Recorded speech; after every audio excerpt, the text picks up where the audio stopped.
morning, Cadet. I am Engine Cadet Apuin and Sydney from section MA1A2. So today, I'm gonna create a video about the case for performance art. When all of a sudden a movement occurs out of the corner of your eye. It couldn't be. You break into a cold sweat and look around for the nearest exit. But it's too late. It's happening. It's performance art. Why? Why has my precious fourth wall been violated? Why must I be forced to endure this inevitable awkwardness? This is the case for performance art.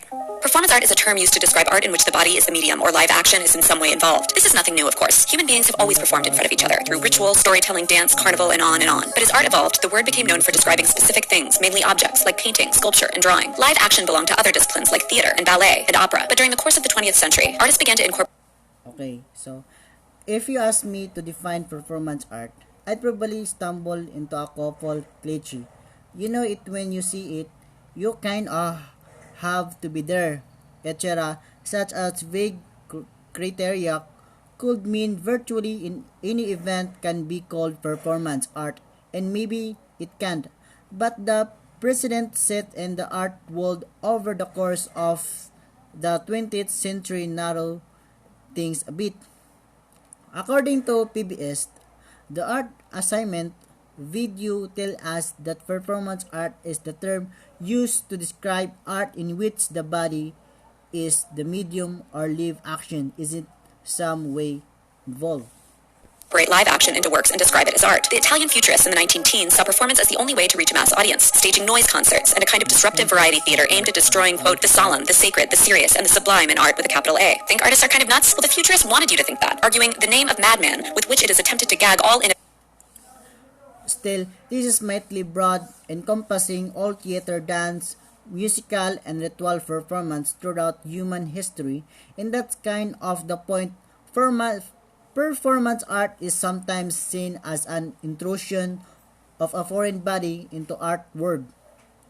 Should be looked upon as a title of honor. Dada artists embraced the crazy as well, and built off the popularity of cabaret in post-World War I Germany. Artists Hugo Ball and Emmy Hennings opened Café Voltaire in 1916 in Zurich, and invited artists and writers to come give musical performances and readings of all kinds. No one knew what might happen on any given night. It could be like this, or it could be like this.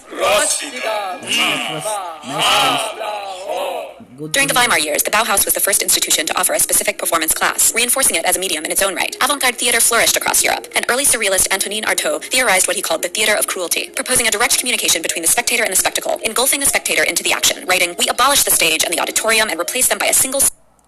So, but the history video implies that the real anomaly is the recent tendency to think of art primarily as a static visual medium that excludes the body. The term of performance art only took on a meaning when it had an antagonist to rebel against. Dada, Bauhaus, Antonin Artaud's theater of cruelty, the work of John Cage, Merce Cunningham, ambitious Japanese performance pieces, actions, painting, happenings, fluxus in just itself first half.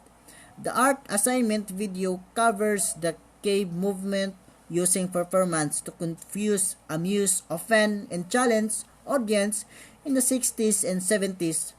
Performance art became more explicitly political and more directly confrontational. It also became far more dangerous for the artist.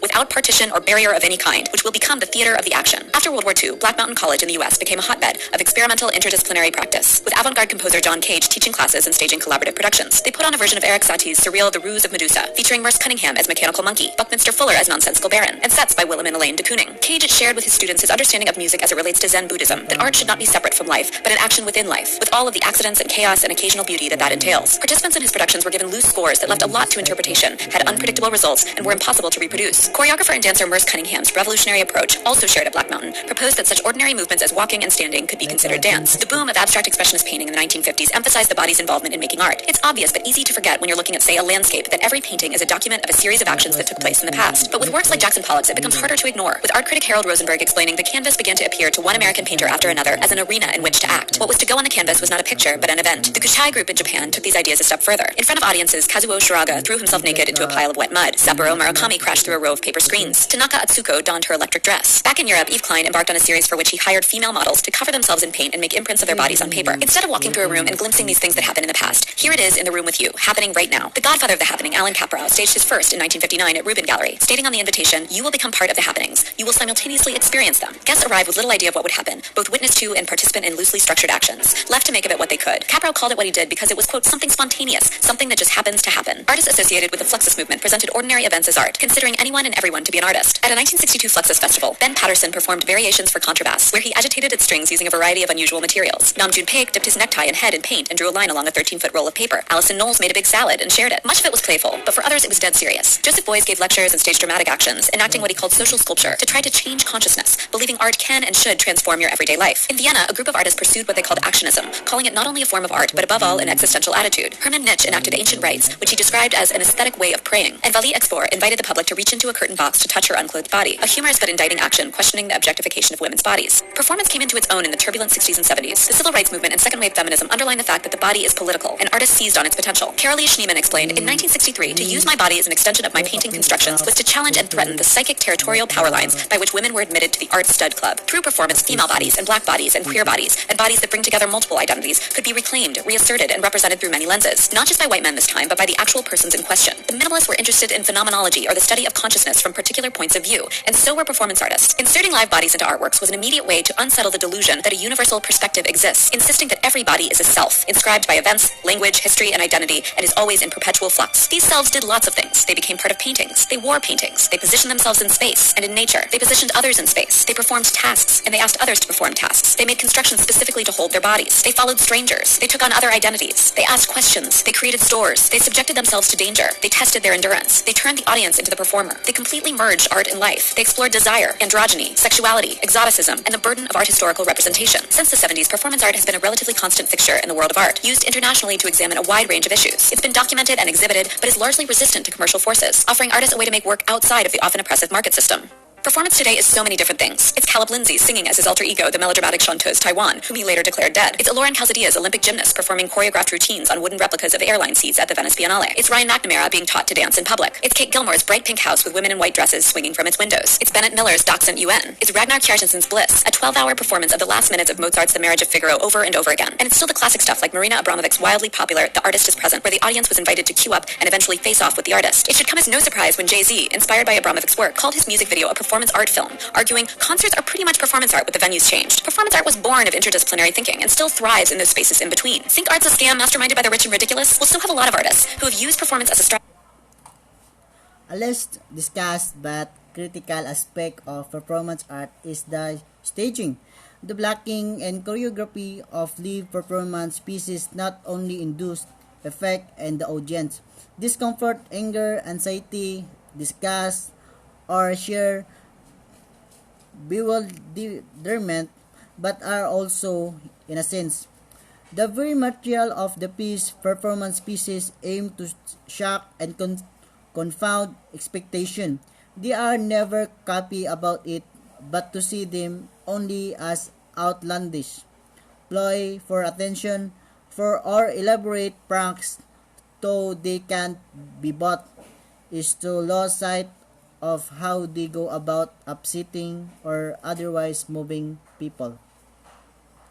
To deliberately offend, upend tradition, and remake art from the inside. Performance art was born of a desire to flatten hierarchies inherent in traditional art forms, so that the artist could reach an audience directly, rather than through coded forms or the separation of a canvas or frame. It wasn't so much that people wanted to make something called performance art, but more that these activities seeped out from other disciplines where they no longer quite fit in. As with any art, it's up to you to decide whether or not you think it's any good, but the way into performance is to allow yourself to be made uncomfortable by it, to admit your feelings of suspicion, fear, dislike, or claustrophobia. Performance art can give you room to think about who you are, where you are, and how you relate to those who are not you. It can allow us to contemplate the rules, written and unwritten, of any given space or place. Performance can make you uncomfortable because that's what it's supposed to do. It's designed to do. Don't leave the room. Stay. Be uncomfortable. Revel in the mystery of what may or may not occur. Think about why you're feeling the way you're feeling. Invite the discomfort. Invite the unknown. You and artists and art will be better for it. So, Kung gusto ninyong matutong mag-trade sa Forex o gusto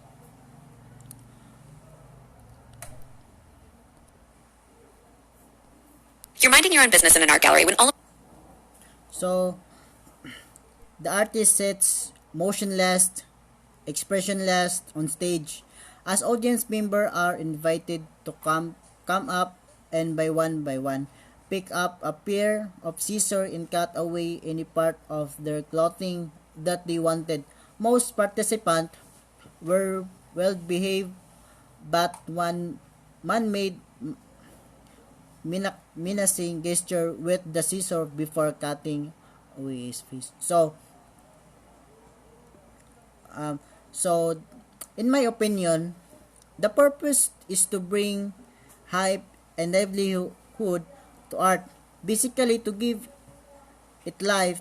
Performance art is a way to interact with people or audience. It is so engaging and make people feel something with any type of art. I think the purpose is to connect with the audience and bring brightness and livelihood to the environment. So we are done for this my reaction in this video, and thank you.